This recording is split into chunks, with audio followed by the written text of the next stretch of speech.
Alright. Good morning, May 26th, Monday. Update on the chicken coop here. Pardon the mess. But here we are. It's not quite finished, but damn near close. A little gated door can be put right there in the front. And there's Vinny.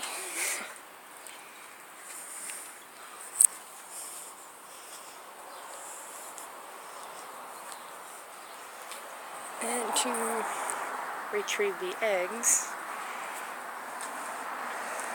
coming right here. We don't have their where they nest yet, but the perches are up. Nate did a great job on that. He built all this single-handedly.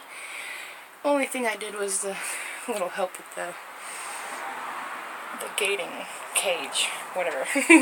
But anyways, so the chickens roost up here, or chill out, right down. They just kind of right down the ladder.